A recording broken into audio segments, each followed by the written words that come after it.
Mums ir tā, ka, pieņemsim, stundās mums ir 4 novirzieni. Šodien mēs esam Ogres salas ģimnāzijā. Īstenībā pēc skata, manuprāt, viena no tādām iespaidīgākajām skolām, ko es esmu redzējis. Cerams, ka jauniešiem būs noderīgs mans stāsts, kā es esmu sasniedzis to, kur es šobrīd. Un gan jau kāds ir izmantos informāciju nākotnē. Šī mums ir Ogres salas ģimnāzija. Uz acis noteikti iespaidīgāka skola nekā man bija. Kaut gan man arī nebija nekāda švakā. Galīgi pēc vidusskolas neizstāst. Šīs neizstāst pēc augstskolas. Mums ir tā, ka, pieņemsim, stundās mums ir 4 novirzieni. Tad mums ir cilvēks un sabiedrība, dabas zinātnes un teātra māksla. Mums ir tie pēcstundu pulciņi. Tur datorgrafikas pulciņš, kur izmanto gan šo, izmanto tur plakātdruku. Ja iesim tajā kabinetā, te arī vispār vēl viss kaut kas interesants.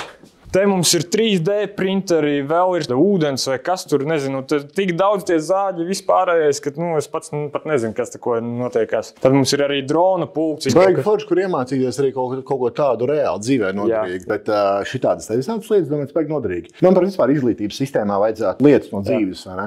Tagad to mēs cenšamies darīt. Es teiksim arī tagad iestājies tie pašpārvaldē, un tas ir cenšos to, ko panākt visu šīs karjeras nedēļas, visu tā alternatīvā izglītība močīts vēl iekšā. Līdz šim, kas gāja, tā kā kaut kas notiek, bet tikko ir kaut kāds pasākums skolā, un tu zini, kad viņš ir, tev pilnīgi ir interesi. Tur visādi ping-pong turnīri, visu kaut ko mēs tur močiem, visu kaut kas notiek.